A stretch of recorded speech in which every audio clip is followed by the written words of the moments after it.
बिस्मिल्लाहिर्रहमानिर्रहीम। स्टार्ट कर रहे हैं एमसीक्यूज और आज जिस पेपर को मैं डिस्कस करने जा रहा हूँ ये सेकेंड ईयर फिजिक्स का पेपर है, बहरिया कॉलेज कारसाज का, मॉर्निंग शिफ्ट का है हमारे पास। और लेट्स स्टार्ट एमसीक्यूज। देखते हैं कि एमसीक्यूज हमारे पास क्या है। तो पहला एमसीक्यू की तरफ हम जाते हैं और ये रहा जनाब यार, ये फर्स्ट एमसीक्यू। देखो फर्स्ट एमसीक्यू के अंदर वो आपसे क्या कह रहा है, the molar heat capacity at constant volume. तो molar specific heat at constant volume हम क्या लिखते हैं, CV। सर्टेन गैस की is found to be 20.74 joule per mole पर केल्विन है। तो 20.74 हमें दिया है। What is the molar specific heat at constant pressure. Constant pressure पे इस गैस की क्या होगी, जबकि वो कह रहा है R की वैल्यू 8.31 आपने लेनी है। सो अभी इसको देख लेते हैं कि ये हमारे पास क्या होगा। अच्छा जनाब, हम ये बात जानते हैं, देखिए सबसे पहला एमसीक्यू हम करने जा रहे हैं। सो आई नो डैट कि CP माइनस CV बराबर होता है हमारे पास R के। CP मुझे मालूम करना है, तो R CV को इक्वेशन के दूसरी तरफ ले जाओ, बिकम प्लस। तो CP is equal to R की वैल्यू है 8.31 और CV की वैल्यू जो आप देख सकते हैं उससे मुझे दी है 20.74। सो दिस इज 20.74। बस अब क्या करना है, इन दोनों को प्लस कर लेना, हमारा आंसर आ जाएगा। सो 20.74 plus 8.31, so this is become 29.05। सो आप देख लीजिए कि आपका आंसर इसमें से कहां पर है, 29.05। सो मेरा जनाब अली ये रहा मेरा आंसर। इस आंसर को मैं हाईलाइट कर देता हूं, ठीक है। This is my answer 20.05। आप देख सकते हैं एग्जैक्टली यही आंसर हमारे पास आया हुआ है 20.05। और वैसे भी मैं आप लोगों को बताऊं कि जब आप ये करेंगे R प्लस CV, तो 20 उसने दिया हुआ है और 8, तो 28 तो 28 पॉइंट समथिंग ही तुम्हारा आंसर होना चाहिए। और तुम वैसे भी ऑप्शंस में देखो तो एक 12 आ रहा है, एक 172 आ रहा है, एक 2.5 आ रहा है। तो वैसे भी कैलकुलेटर से कोई जरूरी नहीं है कि बहुत हार्ड एंड फास्ट रूल है कि कैलकुलेटर से ही करना पड़ेगा। आप इसको ज़बानी कलामी भी कर सकते हैं, right. Moving to the next one में वो हमसे कह रहे हैं the area under the horizontal line of PV graph in isobaric process represent.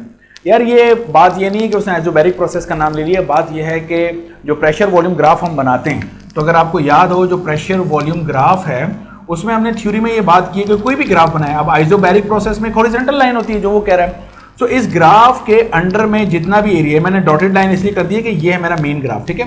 तो ये जो सारी जगह है जिसको मैं कह रहा हूँ एरिया, ये एरिया बेसिकली किसके बराबर होता है, थर्मोडायनेमिक्स कहता है ये एरिया बराबर होता है वर्क डन के। सो this is the part of the theory. तो डायरेक्टली मैं अपने जवाब की तरफ जा रहा हूँ and this is the work done. मैं आपका ज़्यादा टाइम बर्बाद नहीं करना चाहता, तो इस चीज़ को मैं रिपीट नहीं कर रहा। This is in thermodynamics, I believe सो। अगर आप MCQ की वीडियो देख रहे हैं तो आपने ये सारा कुछ पढ़ा हुआ है। Moving to the next one हमारे पास है, कह रहे हैं Fahrenheit and Kelvin scale are scales agree numerically at the reading of.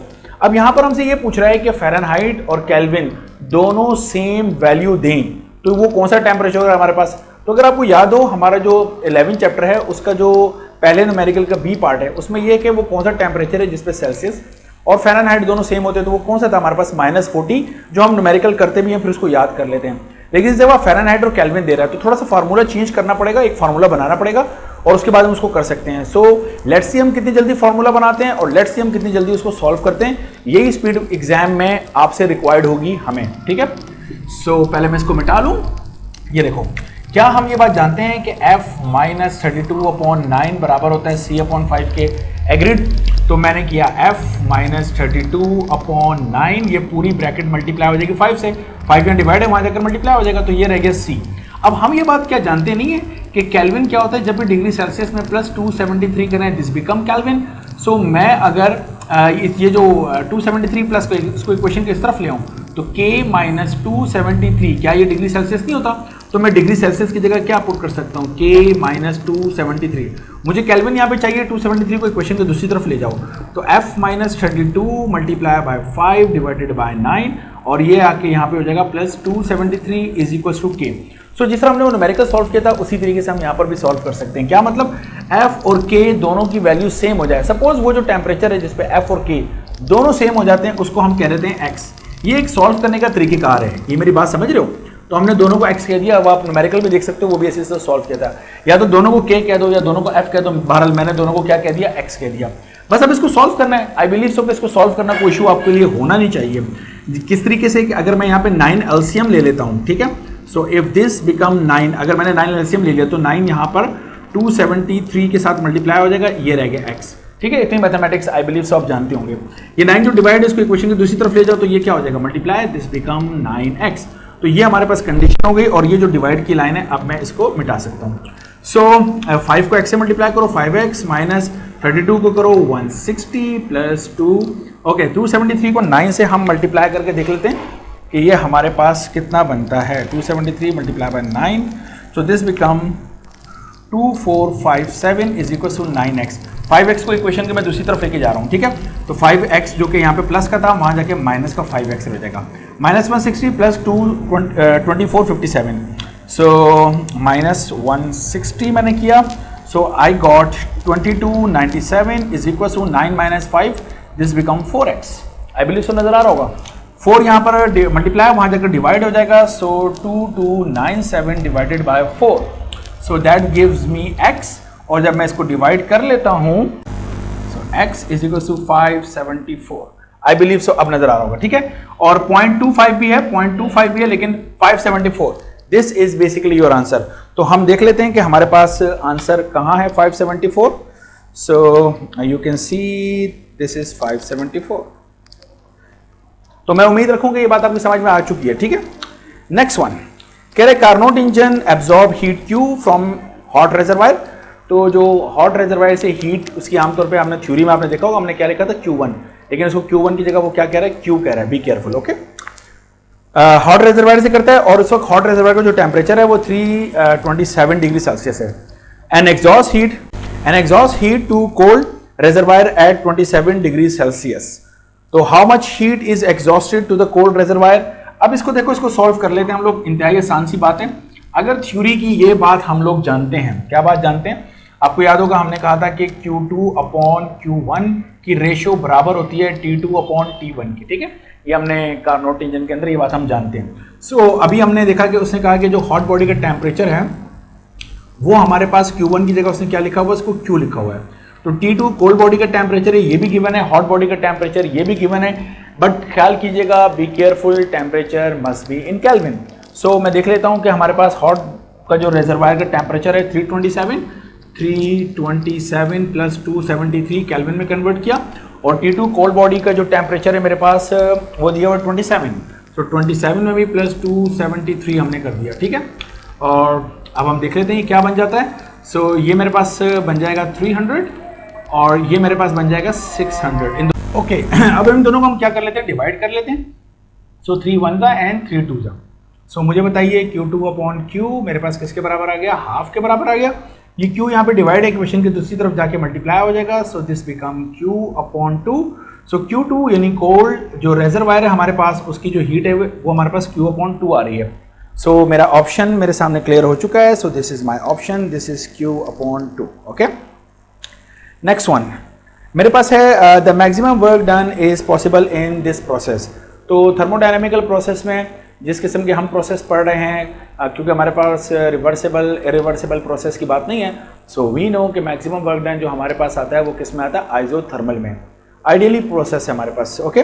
So the answer is isothermal process. तो आइसोथर्मल को डायरेक्टली मैं मार्क कर रहा हूँ और आप देख रहे हैं कि हो क्या रहा है, यानी जो हमारी थ्योरी है वो हमें हेल्प आउट कर रही है, ठीक है। नेक्स्ट हमारे पास है जनाब नंबर 6 कह रहे 2 स्टीम इंजन हैं A and B, their sources at 600 Celsius and 400 and the other their sink at 300 and 100 respectively।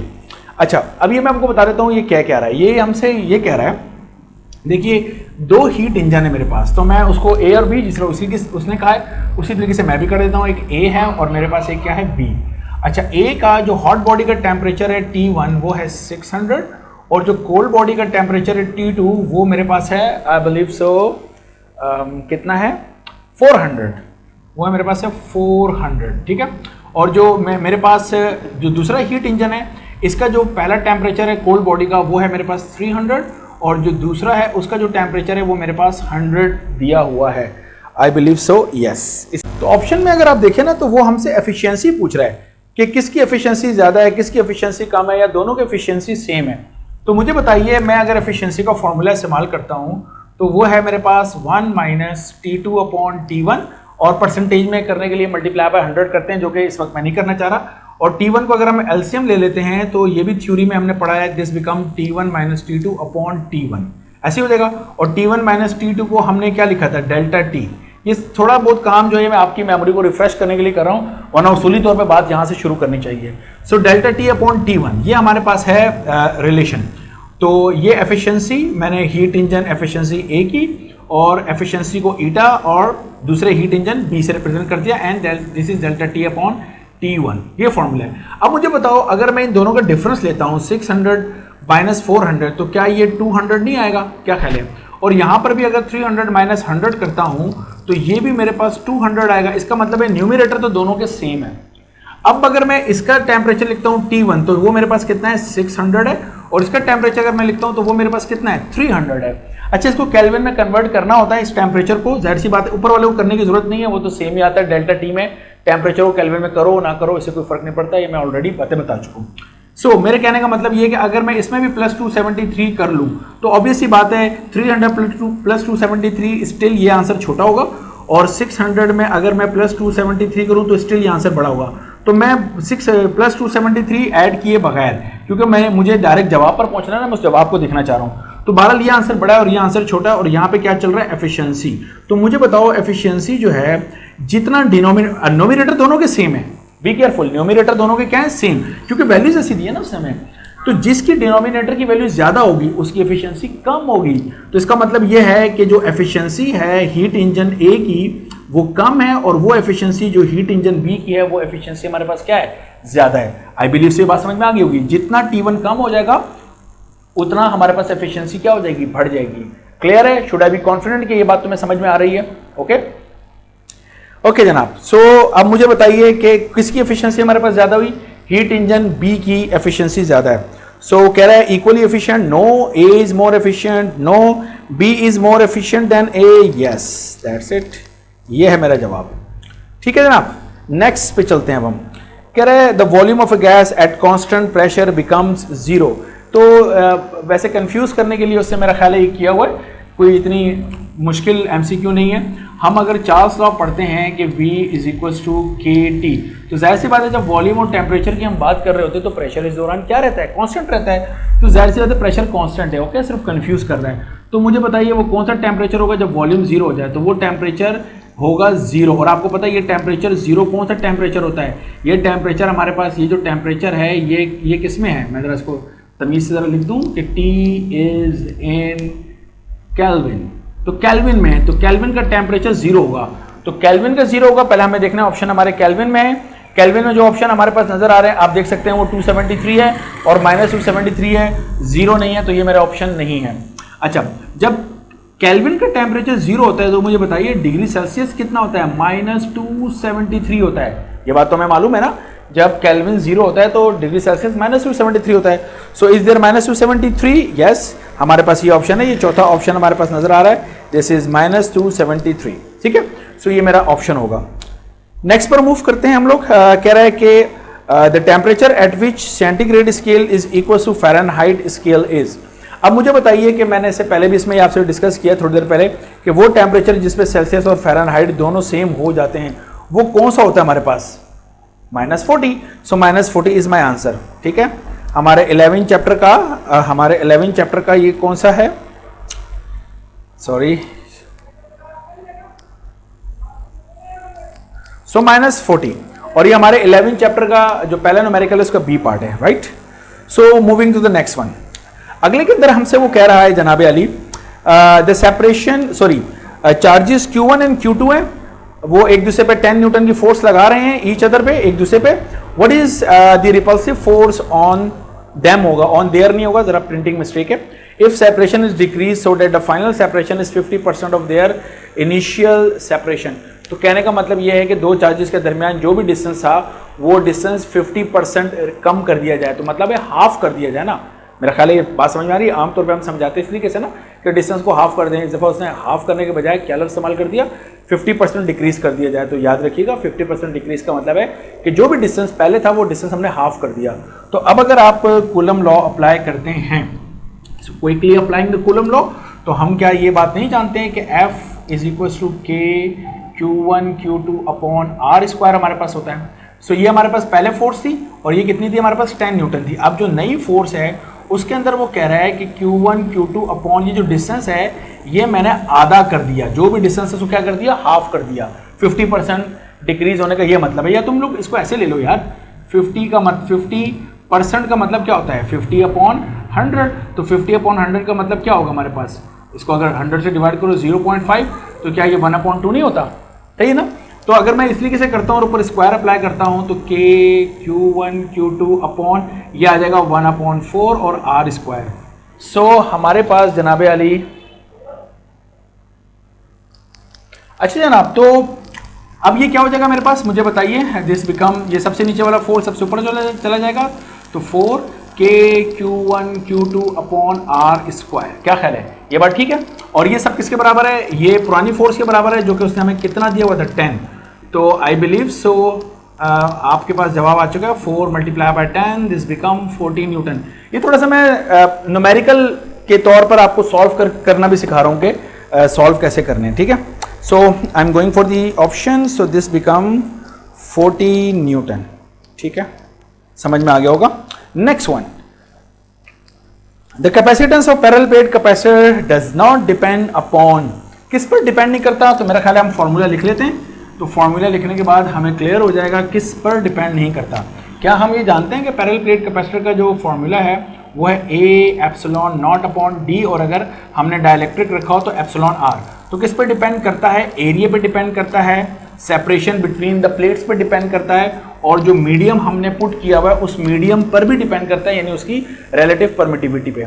सो 1 2 3 3 है। अब देख लेते हैं कौन सा इसमें से हमारे पास जवाब हो सकता है। कह रहा है एरिया ऑफ द प्लेट पे डिपेंड तो करता है, नेचर ऑफ द प्लेट नहीं, distance between the plate yes, medium between the plate yes. तो nature of the plate, plate की नेचर के ऊपर डिपेंड नहीं करता। Okay, moving to the next one जनाब। अब वो कह रहा है कि when the dielectric is place in an electric field it becomes, जब कैपेसिटर की प्लेट के दरमियान डाइलेक्ट्रिक रखते हैं तो उस डाइलेक्ट्रिक के साथ बेसिकली क्या होता है, ये यार इसका ताल्लुक जरा थ्योरी के साथ है। कुछ ऐसी बात है कि ये अगर कैपेसिटर की मैं 2 प्लेट्स बना लेता हूँ, आई बिलीव सो, नजर आ रही है यस, एक प्लेट पे पॉजिटिव चार्ज है और दूसरे प्लेट पे नेगेटिव चार्ज, ठीक है, और इसके दरमियान में कोई मीडियम रखता हूँ, तो मुझे बताओ होगा क्या, ये पॉजिटिव वाला इस मीडियम में मौजूद इलेक्ट्रॉन्स को, नेगेटिव चार्ज को अपनी तरफ खींचेगा, और ये नेगेटिव प्लेट जो है इस मीडियम में मौजूद पॉजिटिव चार्ज को अपनी तरफ खींचेगा। सो आप देख सकते हैं कि यहाँ पर हमारे पास क्या बन गए, इस जो हमने दरमियान में मीडियम पुट किया था ना डाइलेक्ट्रिक, उसके ऊपर चार्ज पोलराइज हो गया। जी हाँ, प्लीज बी केयरफुल। इस तरीके से जो चार्ज रहता है पॉजिटिव और नेगेटिव मौजूद रहते हैं दोनों, और जैसे मैं इन प्लेट्स को हटाऊंगा या इस मीडियम को प्लेट के दरमियान से निकाल लूंगा तो इसके ऊपर जो पॉजिटिव नेगेटिव है वो दोबारा मिलकर न्यूट्रलाइज हो जाएगा। सो इस तरीके से जो प्लेट पे जो चार्ज, जो सॉरी मीडियम पे जो चार्ज आता है उसे हम कहते हैं चार्ज पोलराइजेशन, ये इसका नाम है। हमारी बुक में दिया हुआ है, लेकिन बहरहाल जाहिर सी बात है उतनी लेवल के ऊपर हम जाकर पढ़ते नहीं है किताब को, वरना किताब के अंदर बहरहाल इंटरमीडिएट की मौजूद है ये बात। So it become polarise. So ये पोलराइज हमारा जवाब होगा। हो सकता है आप में से कुछ लोग ये परेशान हो रहे हैं कि पोलराइजेशन तो हमने फर्स्ट टाइम में पढ़ा था, this is charge polarization. Next one, the change in potential per unit charge between the 2 point in electric field is called. यार मेरा ख्याल इसको आसान तरीका ये करने का कि पोटेंशियल अगर वो कह रहा है तो ये हमारे पास है इलेक्ट्रिक पोटेंशियल एनर्जी, ठीक है, और डिवाइडेड बाय हमारे पास क्या बोल रहा है, चार्ज। तो मुझे बताओ इलेक्ट्रिक पोटेंशियल एनर्जी जूल और चार्ज क्या कूलम, जूल पर कूलम क्या हमारे पास वोल्ट नहीं होता, तो वोल्टेजेस, एक्चुअली वोल्टेजेस का पूछ रहा है हमसे। सो इसको हम क्या बोलेंगे, इसको हम बोलेंगे वोल्टेजेस या पोटेंशियल डिफरेंस, जो इसका दूसरा नाम है। So my option is this, potential difference. Next one कह रहा है when 3 capacitors are joined in series their equivalent capacitance is। अच्छा, अब चाहे ये बात वो कैपेसिटर के लिए करे या रेजिस्टर के लिए करे, आई बिलीव सो कि इस थ्योरी का पता होना चाहिए, नहीं पता तो ये थोड़ा सा देख लें। ये कुछ इस किस्म की बात है कि अगर मैं कैपेसिटेंस पैरेलल में सॉल्व करता हूँ तो वो पैरेलल में जो कैपेसिटेंस है वो मेरे पास किस तरीके से आती है, सॉरी पैरेलल में जो कैपेसिटेंस है वो मेरे पास है C1 plus C2 plus C3। क्या ख्याल है, यानी अगर कैपेसिटर पैरेलल में लगे हुए हैं तो मुझे क्या करना है, मुझे सिंपल उनको प्लस करना है।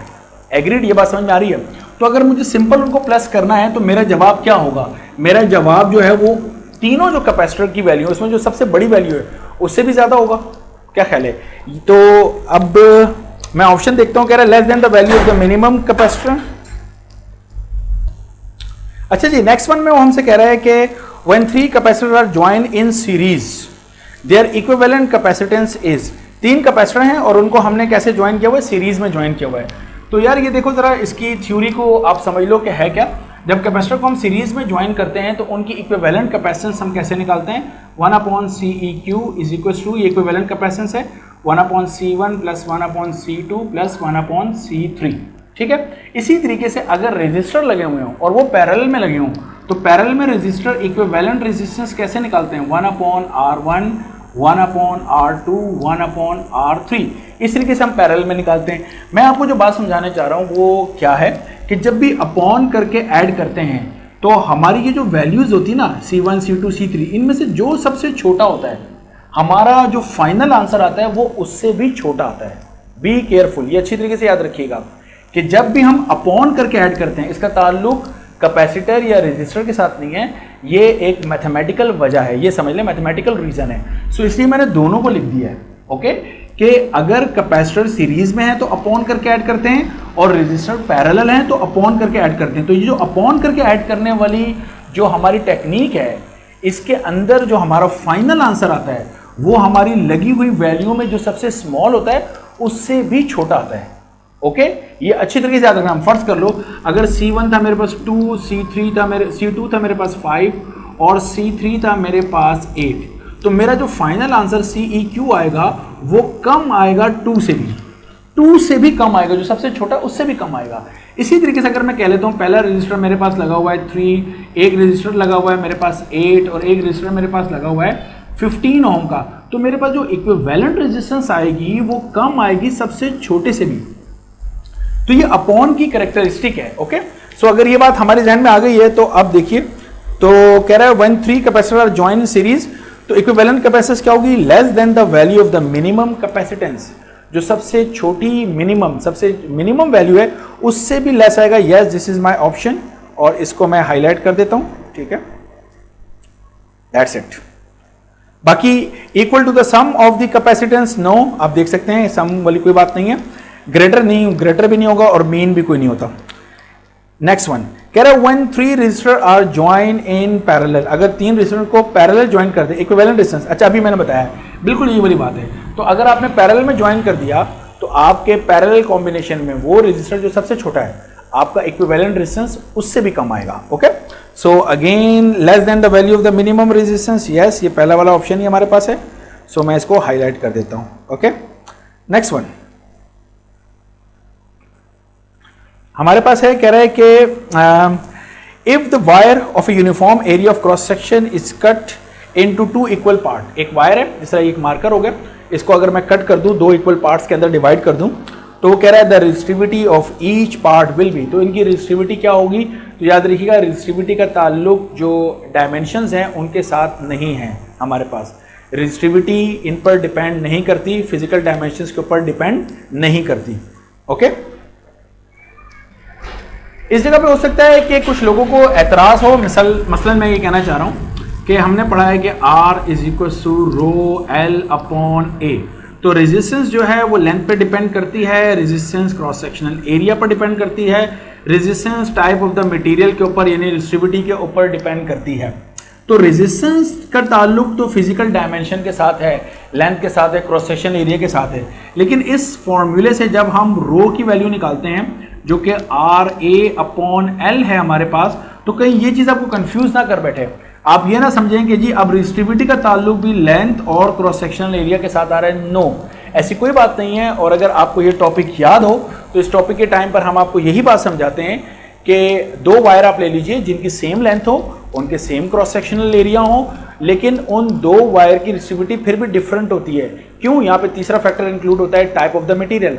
सेम लेंथ कॉपर की, सेम लेंथ सिल्वर की, same cross sectional area copper का, same cross sectional area silver का, but they both have different value of the resistance. Now the third factor counts which is basically the type of the material which is also known as the resistivity. Resistivity का ताल्लुक temperature के साथ बिल्कुल है, ये याद रखिएगा। Temperature के चेंज करने से रेजिस्टिविटी चेंज होती है, यस, बट लेंथ और क्रॉस सेक्शन एरिया के चेंज करने से चेंज होती है? The answer is no. Okay, so मेरा जवाब क्या हो जाएगा? देख लेते हैं, remains the same. Okay, so मैं इसको हाईलाइट कर देता हूं, this is my option remains the same. Next हमारे पास है, ओके मैंने सही जवाब दिया, यस ओके। फिर कह रहा है kilowatt hour is a unit of, तो मुझे बताइए kilowatt hour is a unit of क्या होता है? किलोवाट आवर इलेक्ट्रिकल एनर्जी का यूनिट है, एनर्जी का। तो किलोवाट आवर, 1 किलोवाट आवर की वैल्यू अगर याद करें तो 3.6 एक्सपोनेंट 6 जूल्स के बराबर है। सो एनर्जी है, इलेक्ट्रिकल एनर्जी है हमारे पास। सो मैं डायरेक्टली इस जवाब पे जा रहा हूँ, ये थ्योरी से रिलेटेड है, मतलब कि इसका रट्टा लगा होना जरूरी है। नेक्स्ट कह रहा है the resistance of 3 ohm, 5 ohm and 7 ohm are connected in parallel. 3 resistance है, उनको पैरेलल में लगा दिया। सो मैं आपको एडवाइस करूंगा, जैसे पैरेलल में लगाया तो पैरेलल की कैरेक्टरिस्टिक आपके दिमाग में आ जानी चाहिए। पैरेलल की कैरेक्टरिस्टिक क्या होती है कि पैरेलल में करंट डिवाइड होता है, वोल्टेजेस यानी पोटेंशियल डिफरेंस सेम रहता है। सही है, अब हम आगे पढ़ते हैं। कह रहा है if 0.3 volt be the potential difference between the ends of the 3 ohm resistor. उन 3 जो रेजिस्टर लगाए उनमें से एक रेजिस्टर जिसकी वैल्यू 3 ओम है, उसका जो पोटेंशियल डिफरेंस है वो 0.3 है। तो भाई पैरेलल में तो सबका पोटेंशियल डिफरेंस सेम रहता है, तो अब चाहे वो 3 वाला हो, 5 वाला हो, 7 वाला हो, सबके पोटेंशियल डिफरेंस 0.3 होंगे। तो कह रहा है the potential difference across the other resistors क्या होगा? 0.3। So this is my option. Okay, next देखिए, आप देख रहे हैं ये बात जरा नोट कीजिएगा, थ्योरी का पता होना कितना जरूरी है। कह रहा है एक copper wire has a resistivity is stretch. अब एक कॉपर वायर है, उसकी एक रेजिस्टिविटी है। ओके, हर मटेरियल की रेजिस्टिविटी होती है। In such a way that it's diameter is reduce to half. अब देख रहे हैं वो हमसे ट्रिकी क्वेश्चन कर रहा है, डायमीटर को वो चेंज कर रहा है और ओरिजिनल वायर के मुकाबले में। तो रेजिस्टिविटी पे क्या फर्क पड़ेगा? मैं आपको बता चुका हूँ, resistivity does not depend upon physical dimension, so nothing will happen, it remains the same. So मेरा आंसर जो है वो क्या है? Remains the same. Okay, next one हमारे पास कह रहा है 1 टेस्ला इज इक्वल टू, तो इसका ताल्लुक भी थ्योरी के साथ ही है। चैप्टर नंबर 14 में मेरा ख्याल है न्यूमेरिकल भी किए होंगे, खूब रट्टे लगवाए हम लोगों ने। हमने कहा था कि 1 टेस्ला और 1 वेबर्स पर मीटर स्क्वायर सेम होता है। तो अगर ये बात ठीक है तो मैं जवाब पर पहुंच चुका हूं, this is 1 weber per metre square, this is my option. Okay, so यहां जाकर हमने काफी कर लिए हैं एमसीक्यूज। नेक्स्ट वन पे जाते हैं जनाब। नेक्स्ट वन में वो हमसे कह रहा है कि when A charge particle enters in a uniform magnetic field perpendicularly its path. जब भी हम परपेंडिकुलरली मैग्नेटिक फील्ड में एंटर करते हैं, आमतौर पर आपने देखा होगा थ्योरी में पढ़ाते हैं कि अगर हम क्रॉस मैग्नेटिक फील्ड की बात करते हैं, थ्योरी में हम लोग आमतौर पर जो फील्ड बनाते हैं वो क्रॉस मैग्नेटिक फील्ड बनाते हैं। तो ये क्या होती है? इनसाइड होती है, यानी जैसा ये मार्कर है ना मेरा, और ये बोर्ड में अंदर की तरफ जा रहा है, तो बाहर नॉर्थ है और बोर्ड के अंदर साउथ है, तो मैग्नेटिक फील्ड ऐसे जा रही है। और ये चार्ज पार्टिकल ऐसे इन हुआ वेलोसिटी v से, और चार्ज पार्टिकल क्या है? q से। तो आपको अगर आपने थ्योरी की वीडियो देखी हो मेरी, तो उसमें मैंने बताया था कि ये एक्सटेंडेड अगर मैग्नेटिक फील्ड होगी तो सर्कल में घूमना शुरू कर देता है। तो जब भी कोई चार्ज पार्टिकल मैग्नेटिक फील्ड में एंटर होता है तो वो सर्कल में रिवॉल्व करना शुरू करता है, बी केयरफुल। सो हमारा जवाब, उसका जो पाथ है वो क्या होगा? सर्कुलर होगा। सो नेक्स्ट उसके ऊपर पेज पे मैं जाता हूँ। सो मुझे बताइए क्या जवाब है हमारा? सर्कुलर होगा उसका पाथ। सो सर्कुलर पाथ है हमारे पास, इसके ऊपर मैं इसको हाईलाइट कर देता हूँ, ठीक है। नेक्स्ट वन हमारे पास है, कह रहा है which one is not magnetic material. इनमें से कौन सा मैग्नेटिक मटेरियल नहीं है? यार ऐसे एमसीक्यू के बारे में तो मैं यही कहूँगा, मेरे कमेंट्स यही होंगे कि ये एमसीक्यू जो है ये फिजिक्स का तो चलो है, लेकिन ये ना जनरल साइंस में आता है, एवरीडे साइंस में आता है। ये जो होते हैं ना सीएसएस करने वाले होते हैं, वो एवरीडे साइंस पढ़ते हैं, तो इस किस्म की वो फिजिक्स की नॉलेज कहना चाहिए उसको जमा करके रखते हैं। तो इसका ताल्लुक फिजिक्स की नॉलेज के साथ है। तो फिजिक्स की नॉलेज अगर हमारे पास है या नेट पे सर्च कर लें तो सीधा सा जवाब हमें मालूम हो जाएगा कि इनमें जो जो मटेरियल के नाम उसने लिखे हुए हैं ना, हमारे पास iron is a good magnetic material, nickel, cobalt, ये सारे मैग्नेटिक मटेरियल हैं। तो कौन सा मैग्नेटिक मटेरियल नहीं है जनाब अली? सिल्वर हमारे पास नहीं है। तो इसका ताल्लुक है फिजिक्स की इंफॉर्मेशन के साथ, और इन्फॉर्मेशन का ताल्लुक अब यही है कि पढ़ते जाओ, जितना पढ़ोगे उतनी इन्फॉर्मेशन आएगी। नेक्स्ट ट्रांसफॉर्मेशन कह रहा हूँ। Transformer works on the principle of, तो थ्योरी अगर आपने पढ़ी है तो ट्रांसफॉर्मर किसके प्रिंसिपल पे काम करता है? Mutual induction. So my option is mutual induction. Okay, next one, the direction of the induce current is given bye. तो मेरा ख्याल है इस तरह के मैंने एमसीक्यूज डीजे कॉलेज के पेपर में भी सॉल्व करवाए हैं, वहां पर भी कुछ इस तरह के मिलते जुलते थे भारत। तो इंड्यूस करंट या इंड्यूस ईएमएफ की जो डायरेक्शन है that is given by the Lenz law. So we are moving towards the option Lenz law. Okay, next one हमारे पास है the core of the transformer is laminated to reduce the loss of energy cause by. अच्छा, transformer में 4 वजूहात हैं जिसकी वजह से energy loss होती है, तो वो अगर 4 वजूहात आपको पता है तो इस एमसीक्यू का जवाब फौरन दे सकते हैं। मिसाल के तौर पे सबसे पहला जो लॉस है वो हमारी किताब में लिखा हुआ हमारी किताब के अंदर, वो एडी करंट है, सर्कुलर करंट जनरेट होता है। तो ये एडी करंट जो है इसको कैसे खत्म किया जा सकता है, वहां पर इसका तरीका भी मेंशन है और वो है लेमिनेटेड कोर। ओके, दूसरा तरीका हमारे पास क्या है, दूसरा जो वजह है हमारे पास वो है हिस्टेरेसिस। उसको कैसे खत्म किया जा सकता है, उसको खत्म करने का तरीका ये है कि हम एक स्पेशल एलॉय यूज करते हैं जिसे हम कहते हैं परम एलॉय। आप देख रहे हैं, तो अगर आपको लॉस पता है कौन सा है और उसको रिमूव कैसे करते हैं, वो आपने ये मतलब चंद चीजें रटी हुई हैं तो आप डायरेक्टली जल्दी से जवाब दे सकते हैं। तीसरा हमारे पास क्या था कि जी वो हीट जनरेट होती है और उसकी वजह क्या है कि जो प्रॉपर जो थिकनेस है वायर की वो यूज नहीं होती, तो कैसे क्या, तो उसको रिमूव करने का तरीका क्या है, यूज द प्रॉपर थिकनेस। और चौथा तरीका क्या है, जो फ्लक्स जनरेट होता है वो सराउंडिंग में लीक हो रहा होता है, तो इसका हमारे पास कोई मेथड नहीं है, जो हो रहा है लॉस्ट हो रहा है वो लॉस्ट हो रहा है। ठीक है, सो अगर ये 4 हमें रटे हुए हैं तो मेरा ख्याल है डायरेक्टली मैं जवाब पर पहुंच चुका हूं। और इसकी वजूहात क्या है, laminated core, we are using the laminated core when there is the reason eddy current. The next one, in order to increase the range of an ammeter the shunt resistance should be। वैसे भी अगर आप देखें तो ammeter जो हम construct करते हैं वो कैसे कंस्ट्रक्ट करते हैं कि जो गैल्वानोमीटर के साथ पैरेलल में बहुत स्मॉल वैल्यू का रजिस्टर लगाते हैं। सो रीजन फॉर दी शंट मैंने अपनी वीडियो में बताई हुई है, लेकिन एमीटर की जो रेजिस्टेंस है, अभी जैसे मैं पैरेलल कॉम्बिनेशन की बात कर रहा था, इससे पहले मैंने यहाँ पे बताया था, मैंने क्या बताया था, पैरेलल में जो सबसे छोटी वैल्यू होती है आपका जवाब उससे भी छोटा आता है। तो शंट जो ऑलरेडी बहुत स्मॉल वैल्यू को आपने लगाया हुआ है, ओवरऑल यानी अब जो एमीटर बन गया गैल्वानोमीटर की रेजिस्टेंस और शंट की रेजिस्टेंस मिला के जो अब एमीटर की रेजिस्टेंस है, it is smaller than the resistance of the shunt. So ammeter की रेजिस्टेंस याद रखिएगा इंतहाई कम होती है। और क्यों, क्योंकि शंट हमारे पास जो है वो बहुत स्मॉल वैल्यू का होता है। ऑलमोस्ट अगर आप कभी खोल के एमीटर को देखेंगे तो उसमें आपको रेजिस्टर नहीं लगा हुआ नजर आएगा, आपको उसमें बिजली का तार कंडक्टर लगा हुआ नजर आएगा। तो कंडक्टर की जो रेजिस्टेंस जो इंतहाई मिनिमम होती है उसको हम एज ए रजिस्टर यूज कर रहे होते हैं। सो इंक्रीज रेंज करने के लिए मुझे जो है वो शंट रेजिस्टेंस की वैल्यू क्या करना पड़ेगा, डिक्रीज। जितना डिक्रीज करते जाऊंगा उतनी एमीटर की रेंज इंक्रीज करती रहेगी। Be careful. Okay, for accurate measurement of the current through the circuit, circuit में से करंट को सही मेजर करने के लिए the resistance of the ammeter, देखो एमीटर को कैसे लगाते हैं सर्किट में, सीरीज में, तो सीरीज में लगाया है तो वो सर्किट का करंट यूज करेगा। तो अब हम अगर वो सर्किट के करंट को यूज करेगा तो सर्किट पे इफेक्ट डालेगा, और हम चाहते हैं कि हमारी जो डिवाइस है सर्किट पे इफेक्ट ना डाले, सर्किट को डिस्टर्ब ना करे, इसलिए एमीटर की रेजिस्टेंस बहुत कम होती है, अभी जो थोड़ी देर पहले मैं बात कर रहा था। सो अगर मैं सर्किट से एक्यूरेट मेजर करना चाहता हूं करंट को, तो मेरी एमीटर की रेजिस्टेंस आइडियली 0 होनी चाहिए, आइडियली 0 और प्रैक्टिकली इंतहाई मिनिमम। सो वो कह रहा है for accurate measurement of the current through the circuit resistance of the ammeter slightly large, नहीं, very small compare to the resistance, very large, very small compare to the resistance. कौन सा resistance, resistance of the circuit, circuit की resistance से बहुत कम होना चाहिए please.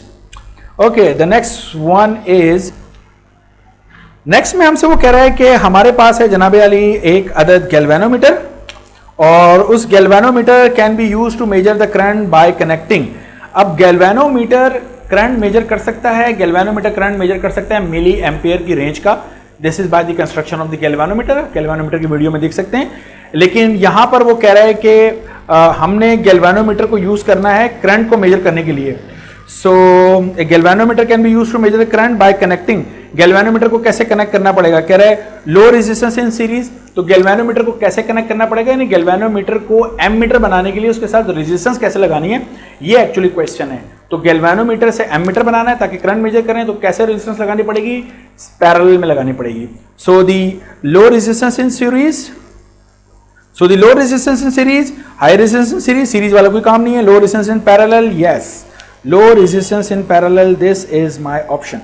Okay, moving to the next one, कह रहा है this is a high resistance instrument. कौन सा इंस्ट्रूमेंट है जिसकी रेजिस्टेंस बहुत हाई है, तो याद रखिएगा जब हम गैल्वेनोमीटर के साथ सीरीज में बहुत बड़ी वैल्यू का रेजिस्टर लगाते हैं, ये जुमला सुनते साथ ही समझ में आ रहा है कौन सी डिवाइस की बात हो रही है, वोल्ट मीटर।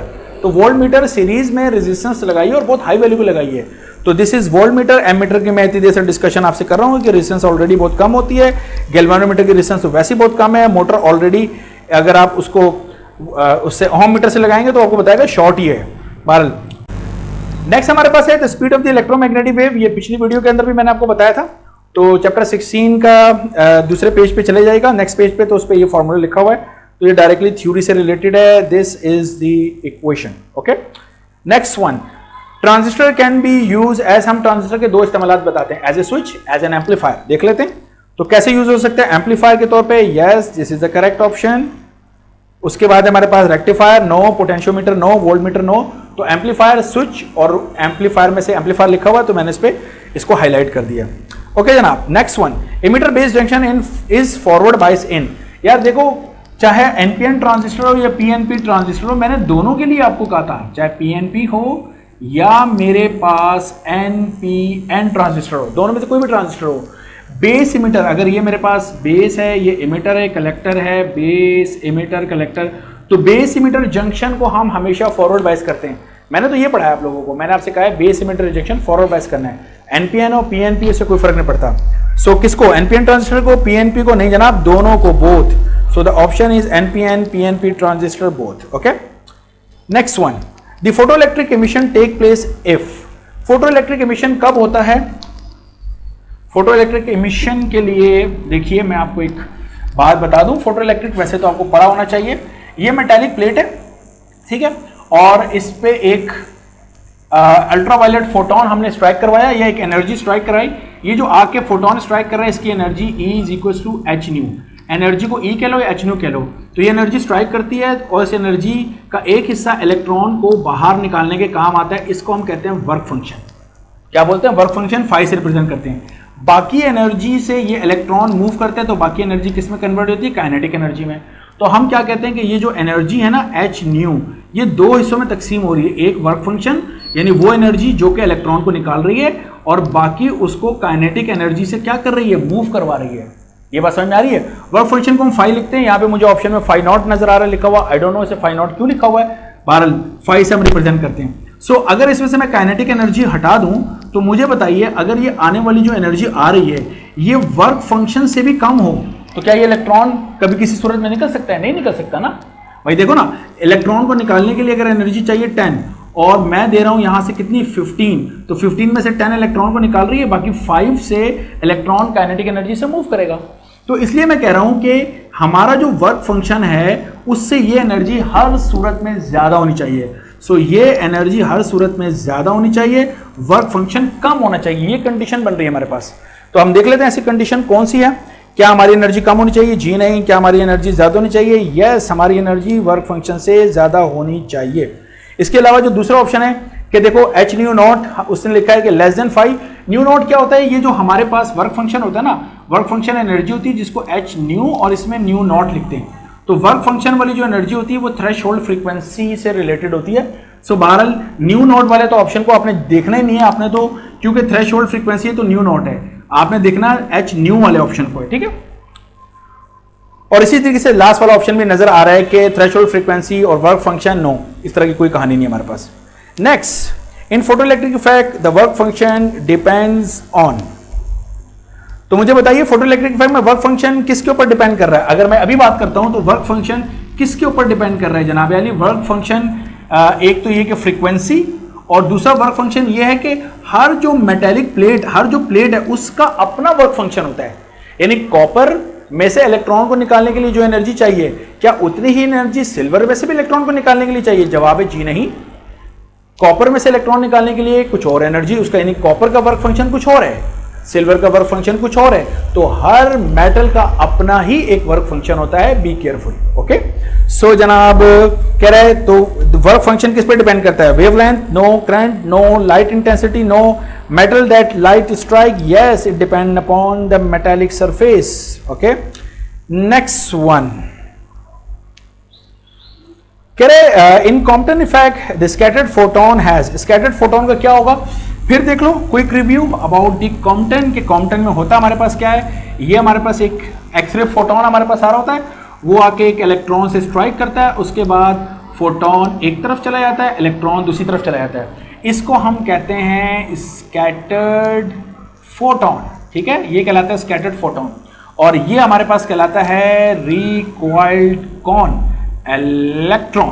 ओके, तो मुझे बताओ अगर ये एक्सरे फोटोन आके इलेक्ट्रॉन से स्ट्राइक कर रहा है तो इसकी एनर्जी पहले क्या होगी, ज्यादा। अगर इसकी एनर्जी में E1 को h nu1 कहता हूं और स्कैटर्ड फोटोन की एनर्जी को E2 जो कि मैं h nu2 कहता हूं, तो पहले एनर्जी ज्यादा होनी चाहिए ना। जब ये इससे टकराएगा, जाहिर सी बात है अगर मैं भाग रहा हूं तो मेरी एनर्जी ज्यादा है, और जब मैं किसी से टकरा रहा हूं तो मैं अपनी कुछ एनर्जी उसको क्या करूंगा, डिलीवर करूंगा, तो मेरी एनर्जी कम हो जाएगी ना। तो मुझे नजर आ रहा है कि nu1 ज्यादा है, nu2 क्या है, कम है।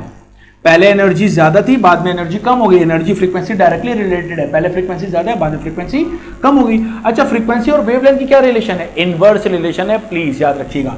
तो इस चीज से मैं ये क्या नहीं कह सकता कि जो लैम्डा 1 है मेरे पास वो कम होगा और जो लैम्डा 2 है वो ज्यादा होगा, क्योंकि फ्रीक्वेंसीज और वेवलेंथ की रिलेशन आपस में इनवर्स है। जब फ्रीक्वेंसी ज्यादा होती है तो वेवलेंथ कम होती है, जब फ्रीक्वेंसी कम होती है तो वेवलेंथ ज्यादा होती है। तो अगर ये बातें हमारे सामने हैं तो मैं देख सकता हूं मेरा जवाब क्या है। वो कह रहा है ग्रेटर इन कॉम्पटन स्कैटर्ड फोटोन, ये जो स्कैटर्ड फोटोन है क्या इसकी ग्रेटर फ्रीक्वेंसी होती है, जी नहीं। Greater frequency and greater wavelength, जी नहीं। स्मॉलर फ्रीक्वेंसी, फ्रीक्वेंसी कम होती है, यस। एंड ग्रेटर वेवलेंथ, और वेवलेंथ ज्यादा हो जाती है, यस, बिल्कुल ठीक है। सो मेरा ऑप्शन जो है वो है स्कैटर्ड फोटोन, यानी टकराने के बाद जो फोटोन की हालत है वो स्कैटर्ड फोटोन है, तो उसकी फ्रीक्वेंसी कम है और उसकी वेवलेंथ ज्यादा है। अच्छा जी, the phenomena of pair production take place if the energy of the photon, अगर पेयर प्रोडक्शन याद है तो कम से कम एनर्जी 1.02 मेगा इलेक्ट्रॉन वोल्ट चाहिए। अच्छा, 1.02 mega electron volt, this is the option. Okay, ये पहले भी आया हुआ है डीजे के पेपर में भी। Okay, fast moving electron stopped by heavy metallic target in evacuated glass tube give rise the production of। देखो, अभी हम थोड़ी देर पहले फोटो इलेक्ट्रिक इफेक्ट डिस्कस कर रहे थे। फोटो इलेक्ट्रिक इफेक्ट में क्या था कि एनर्जी आगे टकराई थी और इलेक्ट्रॉन निकले थे। अब हमारे पास क्या है, अब हमारे पास इलेक्ट्रॉन टकरा रहा है और उससे एनर्जी निकल रही है, एक्सरेज। फोटो इलेक्ट्रिक इफेक्ट का इन्वर्स क्या कहलाता है, एक्सरेज। तो ये जो से डेफिनेशन लिखी है ना, फास्ट मूविंग इलेक्ट्रॉन रुकते हैं हैवी मेटल से और उसमें से क्या प्रोड्यूस होती है, the answer is X-rays. Okay, should I be confident कि ये सारी बातें आपकी समझ में आ रही है। ठीक है, देख लें थ्योरी के साथ कितना ताल्लुक है इनका। वो तमाम लोग जो ये बोलते हैं कि थ्योरी मत पढ़ाएं और जनाब अली एमसीक्यूज डायरेक्ट सॉल्व कराएं, तो उनको फिर हम क्या कह सकते हैं। अच्छा, next, if the radius of the first Bohr orbit हमें दिया हुआ है 0.053 नैनोमीटर, तो radius of the third Bohr का रेडियस कितना होगा। तो मेरा ख्याल है इसके लिए हमें फॉर्मूला अगर याद है तो हमारा काम बहुत आसान है। हमारा फॉर्मूला कुछ इस तरीके से था, किसी भी ऑर्बिट का जो रेडियस है वो हमारे पास था r0 multiply by n square, और r0 हमारे पास फर्स्ट ऑर्बिट का रेडियस भी होता है। तो अगर मैं इसको लिख रहा हूँ rn, तो 0.053 मल्टीप्लाई बाय n स्क्वायर, तो n की वैल्यू उसने थर्ड ऑर्बिट क्या दी है, 3, तो 3 का स्क्वायर कितना होता है, 9, तो 0.053 मल्टीप्लाई बाय 9 से मल्टीप्लाई कर दीजिए, जो भी आपका जवाब आएगा वही आपका करेक्ट जवाब है। तो देख लेते क्या है, मैं कैलकुलेटर से इसको सॉल्व कर लेता हूँ। सो 0.053 multiply by 9, so that gives मी 0.477, तो 0.477 0.48 बन जाता है। सो this is my option. Okay, next कह रहा है बामर series obtain when the transition of the electron terminate. Electron कहाँ के रुकता है बामर सीरीज में। अब यार चैप्टर 18 में न्यूमेरिकल की मैंने वीडियोस बनाई हुई हैं, ठीक है। तो चैप्टर 18 के जो ये तो ना लैमन बामर पास चैन ब्रैकेट फंड सीरीज, इनकी मैंने थ्योरी की वीडियो बनाई है। अगर आप वो देख लेंगे तो एमसीक्यू भी उसी में सॉल्व हो जाएगा। तो अगर सेकंड शेल में इलेक्ट्रॉन रुकता है तो ये बामर सीरीज होती है, इसका ताल्लुक थ्योरी के साथ है, तो second orbit. Next, the process in which heavier nucleus is formed from the combination of the lighter nuclei। lighter nuclei मिले, heavy nucleus बन जाए, मेरा ख्याल है आप समझ गए होंगे, फ्यूजन। तो फ्यूजन, डायरेक्ट फ्यूजन की डेफिनेशन लिखी है, बहुत आसान से एमसीक्यू बनाया हुआ है इसने ये। अच्छा जनाब, आगे कह रहा है the half life of the radium is 1600 after 6400 year. The sample of the surviving radium decade, जो सर्वाइविंग रेडियम है वो कितना है मेरे पास, अभी हम देख लेते हैं जनाब कितना है। तो देखिए जो हाफ लाइफ है मेरे पास, टी हाफ लिख देता हूं, वो है मेरे पास 1600, यस 1600 है। और जनाब अली जो टोटल टाइम मुझे उसने दिया हुआ है वो दिया हुआ है 6400 ईयर्स ना, यस। तो मैं जरा इनको अगर डिवाइड भी कर लूं 6400 को 1600 से, तो मुझे बताओ ये कितना आ रहा है, ये आ रहा है 4 हाफ लाइफ से। तो 4 हाफ लाइफ है मेरे पास। तो अब 4 हाफ लाइफ मैं कहानी क्या होगी ये मैं से पिछली वीडियो में बता चुका हूं। तो अगर मैं पेरेंट न्यूक्लियाई की बात करता हूं, पेरेंट, इस दफा वो पेरेंट के मुझसे पूछ रहा है, तो पहले हाफ लाइफ के बाद पेरेंट न्यूक्लियाई हाफ रह जाएगा, दूसरी हाफ लाइफ के बाद जो हाफ रह गया उसका भी हाफ हो जाएगा, तीसरी हाफ लाइफ के बाद जो रह गया उसका भी हाफ हो जाएगा, और चौथी हाफ लाइफ के बाद उसका भी हाफ हो जाएगा। सो सिंपल, डिनोमिनेटर में मल्टीप्लाई, तो 2 2 4, 4 2 8, 8 2 16, ये पेरेंट न्यूक्लियाई हमारे पास बच जाएगा। डॉटर न्यूक्लियाई नहीं, डॉटर न्यूक्लियाई किसी और तरीके से करते हैं हमेशा, वो मैंने आपको पिछली वीडियो में सिखाया हुआ है, ठीक है। सो चूंकि यहाँ पेरेंट न्यूक्लियाई की बात कर रहा है, so my option is surviving radium जो डिकेड कर रहा है वो कितना बच जाएगा, 1/16 of the initial value. 1 atomic mass unit हमारे पास किसके बराबर होता है यार, ये भी सीधा सीधा रट्टे वाला है कि 1 U जो होता है वो 931.5 मेगा इलेक्ट्रॉन वोल्ट के बराबर होता है, ठीक है। मैं जरा इसको यहां पे करके लिख देता हूं।